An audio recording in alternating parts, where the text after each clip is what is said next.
Hello friends, welcome to my channel. तो हम लोगों ने chapter third that is rest and motion kinematics motion in a plane हमने पढ़ लिया था और हम प्रोजेक्टाइल मोशन पे थे। ये बहुत इंपॉर्टेंट टॉपिक है, ठीक है। इस पर बहुत सारे क्वेश्चन बनते हैं हमारे, तो देखते हैं इसको। तो पहले कुछ पॉइंट्स लिख लेते हैं प्रोजेक्टाइल मोशन के बारे में। That is an important projectile motion is an important example of motion in a plane with constant acceleration। ठीक है, is the ठीक है, an important example of a motion in a plane with constant acceleration is the projectile motion। ठीक है, अभी हम देखेंगे projectile motion कहते किसको है। सपोज मेरे पास अर्थ है, ये अर्थ है, ठीक है, और मैंने यहाँ से कोई भी ऑब्जेक्ट एक एंगल पर फेंका, ठीक है, एक एंगल पे मैंने इसको थ्रो किया, तो ये कुछ ना कुछ जो है डिस्टेंस कवर करेगा, वर्टिकली भी और हॉरिजॉन्टली भी, और इसका जो पाथ होगा कुछ ऐसा होगा। इसी मोशन को हम कहते हैं क्या, प्रोजेक्टाइल मोशन, ठीक है।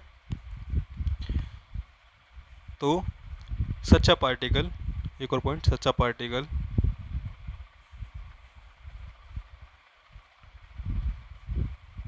ठीक है, ये इस पार्टिकल की बात हो रही है, इसको हम लोग क्या कहते हैं, projectile. Such a particle is called projectile. Okay, तो ये पार्टिकल क्या है, हमारा प्रोजेक्टाइल, और जो इससे मोशन होता है हम उसको क्या कहते हैं, प्रोजेक्टाइल मोशन। ठीक है, ये आपको समझ आ गया होगा। कुछ एजम्पशन है जो हम डेरिवेशन में हम मान के चलेंगे। फर्स्ट एजम्पशन है हमारी, हम ये मान के चल रहे हैं कि एयर रेजिस्टेंस क्या है, मेरा जो एयर रेजिस्टेंस है वो नेग्लिजिबल है। पहला तो ये है कि एयर रेजिस्टेंस नेग्लिजिबल है, और दूसरा हम मान के चल रहे हैं क्या, कि ये जो प्रोजेक्टाइल मोशन हो रहा है ना, ये near to the surface of earth हो रहा है। ठीक है, surface of, near to the surface of earth हो रहा है। ठीक है, ये हमारी दो अजम्पशन है। पहली इसलिए क्योंकि अगर एयर रेजिस्टेंस होगा तो इक्वेशन बड़ी चेंज हो जाएंगी, ठीक है। और दूसरी इसलिए अगर क्योंकि सरफेस के अर्थ के पास नहीं हो रहा है, तो जो कांस्टेंट एक्सेलरेशन लेके चल रहे हैं वो कांस्टेंट नहीं रहेगा। ठीक है, तो ये समझ आ गया। तो जो हमारा एक्सेलरेशन है वो डाउनवर्ड होगा, ठीक है, कांस्टेंट एक्सेलरेशन है जो डाउनवर्ड होगा, डेट इज़ जी। इसकी वैल्यू क्या होती है, 9.8 मीटर पर सेकंड स्क्वायर, जिसको हम 10 भी ले सकते हैं। ठीक है, इसको हम क्या कहते हैं, acceleration due to gravity, acceleration due to gravity. ठीक है, ये कुछ पॉइंट्स थे जो समझ आ गए। अभी हम ना प्रोजेक्टाइल मोशन को अच्छे से समझेंगे फिजिक्स के तौर पर, ठीक है, और उसकी कुछ इक्वेशंस हैं वो डिराइव करेंगे, और हम देखेंगे कि कुछ टर्मिनोलॉजीज जो प्रोजेक्टाइल मोशन से जुड़ी हुई हैं। तो सपोज़ मेरे पास एक्स वाई प्लेन है, ये मेरा एक्स है, ठीक है, एक्स एक्सिस, ये मेरी वाई एक्सिस है, ठीक है, और मैंने जो है प्रोजेक्टाइल को t0 पर ओरिजिन से फेंका, थ्रो किया, जो कि एक्स एक्सिस से क्या एंगल बना रहा है, मेरा थीटा। ठीक है, तो ये कुछ ना कुछ पाथ कवर करेगा जो कि कैसा होगा, हमारा ऐसा होगा। क्यों, क्योंकि इस पर जो है डाउनवर्ड क्या लग रहा है, एक्सेलरेशन लग रहा है। ठीक है, ये हम पॉजिटिव मानेंगे, अब इसको भी हम पॉजिटिव मानेंगे, तो ये नेगेटिव हो जाएगा और नीचे वाला भी हमारा नेगेटिव हो जाएगा। ठीक है, तो ये हमारे प्रोजेक्टाइल मोशन है, ये जो इसने कवर किया, ये डेट इज़ प्रोजेक्टाइल मोशन। ठीक है, ये जो थीटा होता है इसको हम क्या कहते हैं, angle of projection, angle of projection. ये हमने पता ही कर लिया कि हम जो ऑब्जेक्ट है उसको हम कहते हैं क्या, प्रोजेक्टाइल। ये जो इसने एक्स एक्सिस पे जो डिस्टेंस इसने कवर किया है, या डिस्प्लेसमेंट जो इसने कवर किया है, हम उसको क्या बोलते हैं, हम इसको बोलते हैं हॉरिजॉन्टल रेंज। ठीक है, हॉरिजॉन्टल रेंज, या सिंपली हम इसको बोल देते हैं रेंज। जो इसको टाइम लगता है यहाँ से यहाँ आने में, जो इसको टाइम लगता है, डेट इज टी, इसको हम क्या बोलते हैं, टाइम ऑफ फ्लाइट।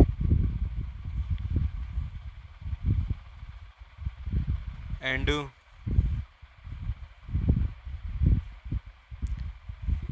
ये हमारी क्या होती है इस पॉइंट पर, इसको हम क्या बोलते हैं, मैक्सिमम हाइट। ठीक है,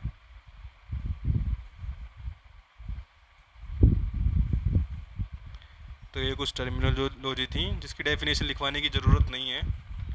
ठीक है, तो अब हम कुछ इक्वेशंस हैं वो देख लेते हैं। पहले हम देखते हैं कि हॉरिजॉन्टल मोशन मेरा कैसा हो रहा है। तो मेरे पास तीन ही इक्वेशन है ना, किसी भी मोशन को डिस्क्राइब करने के लिए मेरे पास तीन ही इक्वेशन है। ठीक है, तो अभी हम हॉरिजॉन्टल मोशन देखते हैं, हॉरिजॉन्टल मोशन में हो क्या रहा है। हॉरिजॉन्टल मोशन, ठीक है, फिर से हम ग्राफ बना लेते हैं।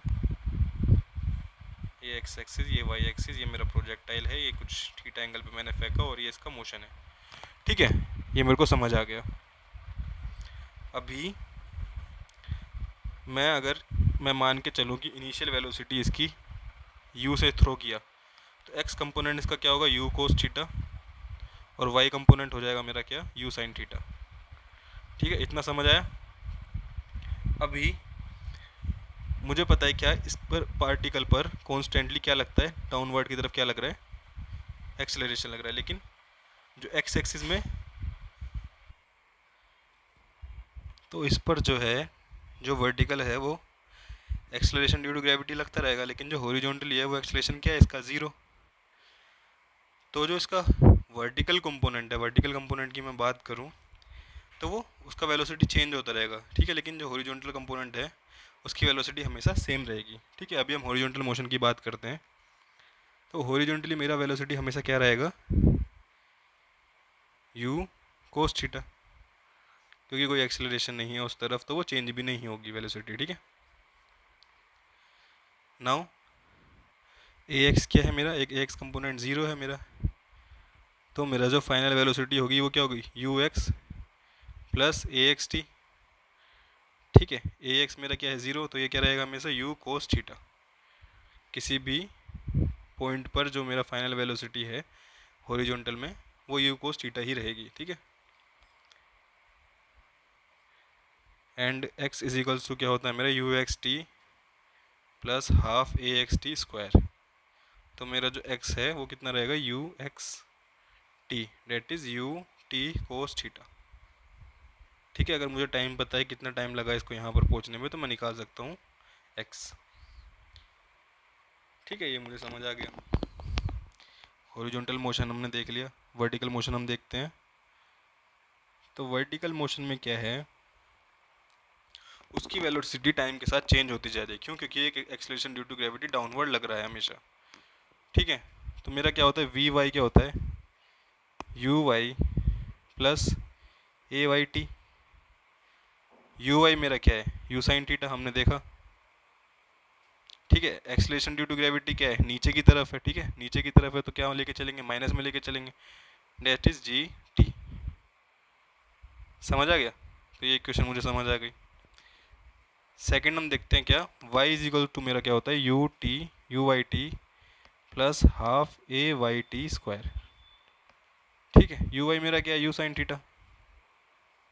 ठीक है, इनिशियल वेलोसिटी मेरी ये है, टाइम दिया होगा तो हम डाल देंगे वैल्यू। ठीक है, जो मेरा ए वाई है डेट इज़ माइनस जी, तो यहाँ पर क्या आएगा, माइनस जी टी स्क्वायर।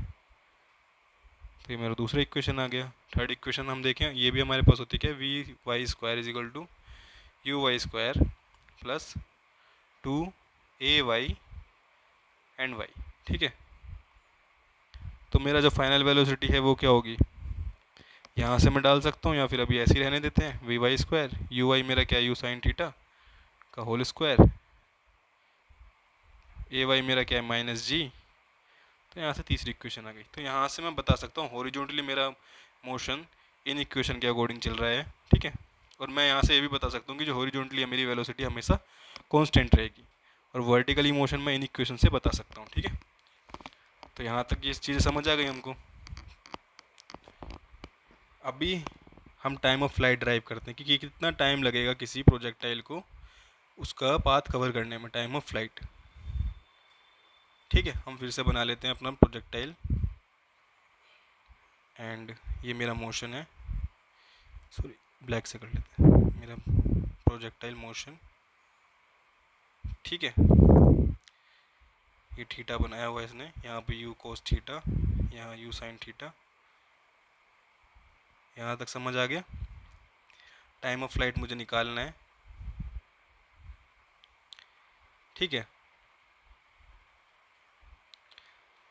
तो मैं मान के चलता हूँ कि मैक्सिमम हाइट पहुँचने पर उसको टी टाइम लगा, मैक्सिमम हाइट पहुँचने पर उसको टी टाइम लगा, तो उसको टोटल टाइम कितना लगेगा, 2t टाइम लगेगा।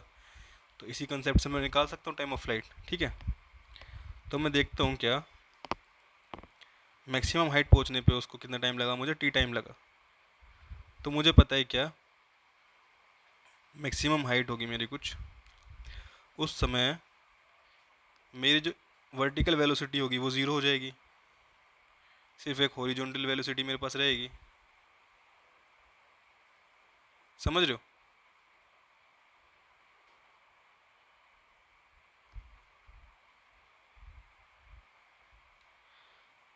और फिर यहाँ से धीरे धीरे नेगेटिव ये वेलोसिटी डायरेक्शन अपना चेंज कर लिया। मैं अब आपको ढंग से समझाता हूँ। इस पॉइंट पर क्या हुआ, वेलोसिटी डाउनवर्ड एक्सेलरेशन की वजह से थोड़ा कम हो गई, लेकिन ये कांस्टेंट रही। इस पॉइंट पर जब आए तो थोड़ा और कम हो गई, ये कांस्टेंट रही। इस टाइम पर क्या हुआ, वर्टिकल जो वेलोसिटी थी वो मेरी जीरो हो गई और हॉरिजॉन्टल कंपोनेंट मेरा सेम रहा, that is u cos theta. अब हम आगे बढ़ेंगे ना, तो जो वर्टिकल कंपोनेंट है ना वो डायरेक्शन चेंज कर लेगा और मेरा हॉरिजॉन्टल कंपोनेंट सेम रहेगा। और ये डायरेक्शन इस तरीके से चेंज किया ताकि जो इसका मैग्नीट्यूड है वो हमेशा इस डायरेक्शन में रहे वेलोसिटी का। ठीक है, तो जब इस पॉइंट पर है तो इसका जो डायरेक्शन है वो इधर है, तो जो मेरा वर्टिकल कंपोनेंट है वो ज़ीरो है। तो मुझे क्या पता चला, v y is equal to u y plus a y t होता है। ठीक है, ये टी वी वाई इस पॉइंट पर क्या है, ए पॉइंट में मान लूँ उसको, तो ए पॉइंट पर क्या है, ज़ीरो है। यू वाई मेरा क्या है इनिशियल, वो तो सेम रहेगा यू साइन थीटा। और ए वाई क्या है मेरा माइनस जी, ये कांस्टेंट है। टी जो मुझे निकालना है, तो मेरा यहाँ से टी क्या आया, u sine theta by g. ठीक है, तो मैक्सिमम हाइट पहुँचने के लिए उसको इतना टाइम लगा। टोटल टाइम क्या होगा, टाइम ऑफ फ्लाइट टी से रिप्रेजेंट करते हैं जो कि 2t है, यानी कि 2u साइन थीटा बाई जी। यही हमारा क्या है आंसर टाइम ऑफ फ्लाइट का, 2u sine theta by g in second. तो अभी आपसे कोई पूछे कि प्रोजेक्टाइल मोशन दिया हुआ है, कुछ आपको इनिशियल वेलोसिटी दी होगी, एंगल ऑफ प्रोजेक्शन दिया होगा। ठीक है, इनिशियल वेलोसिटी दी है, एंगल ऑफ प्रोजेक्शन दिया है, और आपसे पूछे कितना टाइम लगेगा उसको वापस कवर करने में। ठीक है, वापस ज़मीन पर आने में कितना टाइम लगेगा, तो आप बता दोगे कैसे, 2u साइन थीटा बाई जी, आराम से निकाल लोगे आप। अभी हम नेक्स्ट चलते हैं रेंज के ऊपर। ठीक है, रेंज कैसे निकालेंगे हम। डेरिवेशन में आपने एक चीज़ ध्यान दी, जो मुझे पैरामीटर पता होंगे ना स्टार्टिंग में, हमने उसके अकॉर्डिंग उसको डिराइव किया है। कर तो आप ऐसे भी सकते हो ना, अगर आपको कंसेप्ट पता है ऐसे भी कर सकते हो, लेकिन आपको फॉर्मूला पता होना चाहिए। क्यों? क्योंकि इससे क्या होता है, टाइम बचता है आपका। इसलिए प्रोजेक्टाइल मोशन को ना अलग तरीके से इसलिए भी देखते हैं कि ज़्यादातर जो मोशन होते हैं ना हमारे आसपास वो प्रोजेक्टाइल होते हैं, चाहे आपका बम का फेंकना, ठीक है, चाहे आप बैट बॉल खेलते हो तब, तो मोस्टली जो मोशन होते हैं एक्सवाई लाइन में प्रोजेक्टाइल होते हैं, तो इसलिए बड़ा इंपॉर्टेंट टॉपिक है। अभी हम रेंज पर चलते हैं, हमको रेंज कैसे निकालना है। हम फिर से बना लेते हैं अपना ग्राफ बना लेते हैं। मेरा ये बॉल है, ये मेरा मोशन है। ठीक है, तो रेंज होता है मेरा ये, इसको हम क्या कहते हैं, रेंज। आप इसको एच से रिप्रेजेंट करते हो, आर से भी रिप्रेजेंट कर सकते हो, वो कोई मतलब नहीं होता। बुक में जिससे दिया हुआ आप उससे रिप्रेजेंट कर लेना, मैं यहाँ पे आर से रिप्रेजेंट करूँगा। ठीक है, रेंज। तो रेंज निकालने के लिए मुझे पता है क्या, मेरी इनिशियल वेलोसिटी यू है, ये मेरा यू कोस थीटा है, वर्टिकल यू साइन थीटा है, और ये मुझे पता है धीरे धीरे कम होते होते यहाँ पर ज़ीरो हो जाएगा। एंड ये कहानी मुझे पता है पूरी। अब मुझे रेंज निकालनी है, तो मैं रेंज कैसे निकालूँ। ठीक है, मुझे पता है क्या, x इजिकल टू होता है U T plus half a x t square. ठीक है, हॉरिजॉन्टल कंपोनेंट में हम लेके चल रहे हैं, तो एक्स एक्सिस में u equal to x equal to u x t plus half a x t square. मुझे पता है यू एक्स क्या है मेरा, यू कोस थीटा। सपोज उसको टाइम कितना लगा, टी, और यही टाइम टी क्या है मेरा, टाइम ऑफ फ्लाइट, समझ रहे हो। प्लस हाफ ए एक्स मेरा क्या है, ज़ीरो है ना, हॉरिजॉन्टल कंपोनेंट में तो एक्सेलरेशन जीरो है मेरा, तो time T is equal T square, कुछ भी हो जीरो ही रहेगा ये। तो यहाँ से मेरे को क्या आ गया, you cos theta T. T की वैल्यू मुझे पता है क्या होती है, 2u साइन थीटा बाई जी। यहाँ से मेरे पास क्या आया, यू स्क्वायर, ठीक है, u square 2 sine theta cos theta by g. और यहाँ से मेरे पास आया क्या, u square sine 2 theta by g. क्यों, साइन 2 थीटा की वैल्यू मेरी होती है 2 साइन थीटा कोस थीटा, तो मैं 2 साइन थीटा कोस थीटा को साइन 2 थीटा भी लिख सकता हूँ। तो मेरे पास क्या आ गया, रेंज आ गई, एच या फिर आर से रिप्रेजेंट कर लो आप, ठीक है। तो मेरे पास रेंज आ गई, तो मुझे इनिशियल वेलोसिटी पता है, एंगल और प्रोजेक्शन पता है, मैं निकाल सकता हूँ कितना दूरी तक जाएगा, कितनी इसकी रेंज होगी, ठीक है। अभी हम देखते हैं मैक्सिमम हाइट, मैक्सिमम हाइट वो कितना जाएगा। तो ये भी आसान कॉन्सेप्ट है,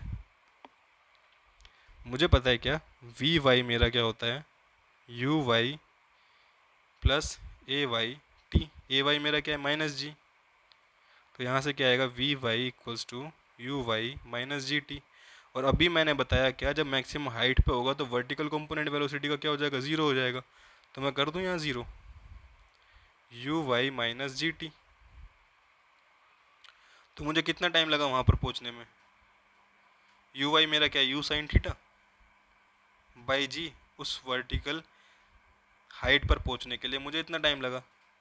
तो मुझे पता है क्या, y इज इक्वल्स टू होता है u y t plus half ए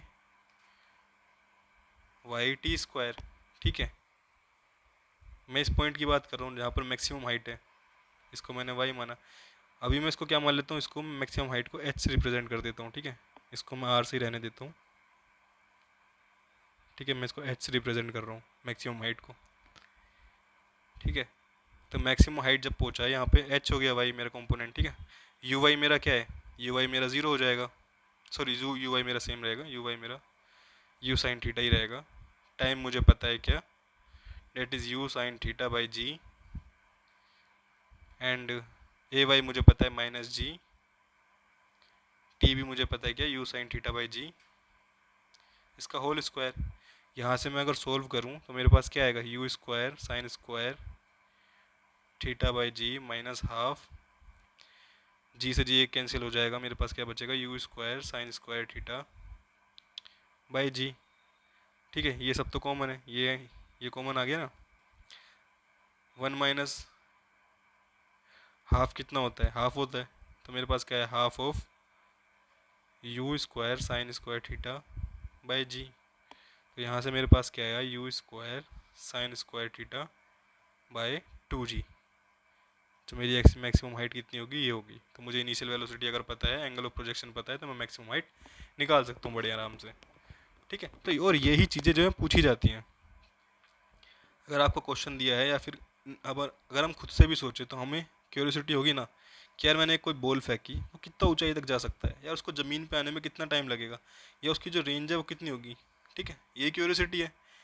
अभी एक और चीज़, कि हम कैसे बोल रहे हैं कि ये प्रोजेक्टाइल मोशन ही है। ये जो प्रोजेक्टाइल मोशन होता है ना, इसका जो पाथ होता है वो पैराबोलिक पाथ होता है, मैथमेटिक्स में पैराबोलिक पाथ होता है हमारा। तो ये हम कैसे बोल सकते हैं, ठीक है, इसको भी देख लेते हैं ज़रा। कोई ज़रूरत है नहीं पर फिर भी मैं बता देता हूँ, पैराबोलिक पाथ कैसे होता है मैथमेटिकली, हम कैसे बोल देते हैं कि ये पैराबोलिक पाथ है हमारा, ठीक है। तो ये x है, ये y है, फिर से हम बना लेते हैं अपना, ये मेरा u है, that is u cos theta, that is u sine theta and so on, ठीक है। ये पूरी कहानी मुझे पता है। तो मैं किसी भी पॉइंट पर अगर देखूँ तो मैं x कंपोनेंट निकाल लूँ उसका और y कंपोनेंट, ठीक है, कि कितना डिस्टेंस उसने चला। तो x मेरा क्या होगा, you x t plus half a x t square, ये यू एक्स क्या है, you cos theta time T, किसी भी पर्टिकुलर टाइम टी की बात कर रहा हूँ मैं, ठीक है, तो इसको टी ही रहने देते हैं। वाई की मैं बात करूँ तो मेरे पास क्या आएगा, y is equal to u y t plus half a y t का whole square and a y मेरा यहाँ पर क्या है माइनस जी, यू वाई मेरा क्या है यू साइन थीटा टी, ये टीम सेम है दोनों में, ठीक है, minus half g t square. मैं वाई बाई एक्स का रेशियो ले लूँ, वाई बाई एक्स मेरा क्या आएगा यू साइन थीटा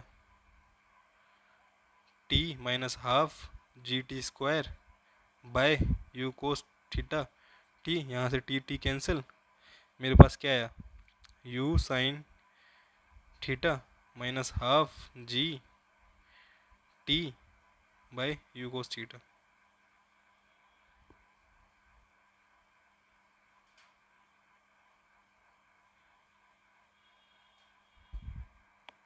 तो आप यहाँ से अगर देखोगे ना तो ये पैराबोलिक पाथ की इक्वेशन बनती है, वहाँ से आप इसको आराम से प्रूव कर सकते हो कि जो हमारा पाथ होता है वो क्या होता है, पैराबोलिक पाथ होता है।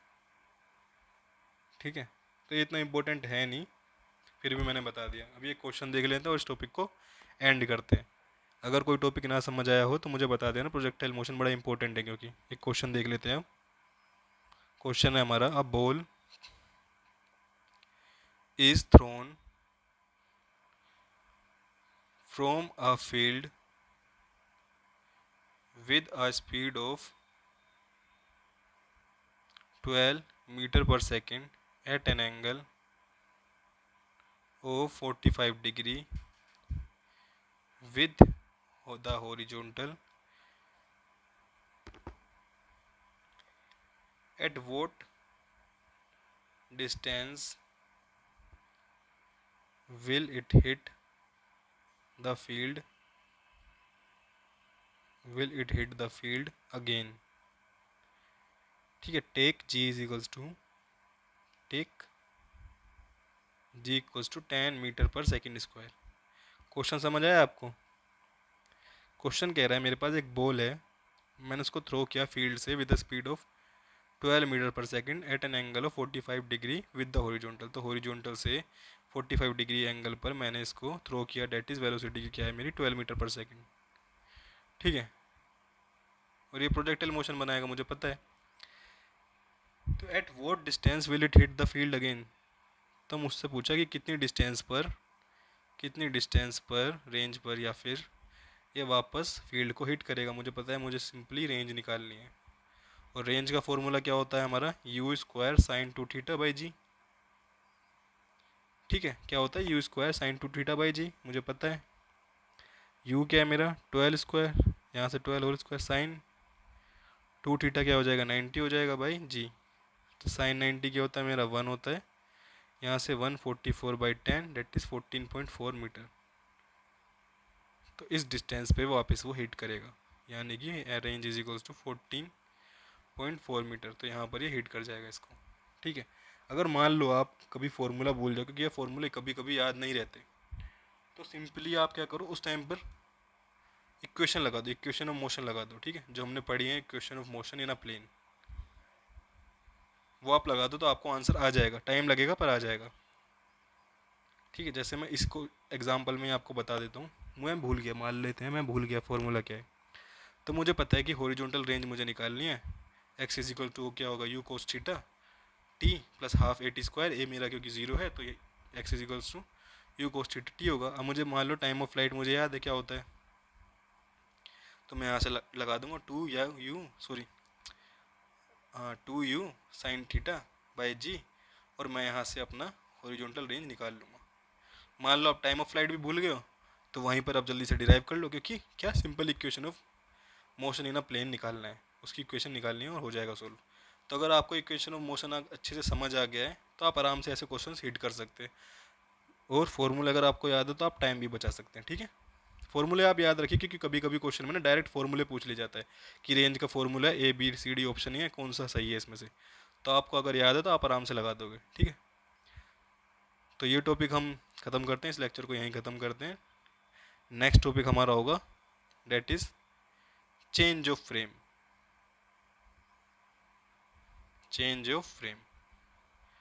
So thank you for watching this video. Please like, comment and subscribe to my channel and share this video with your friends.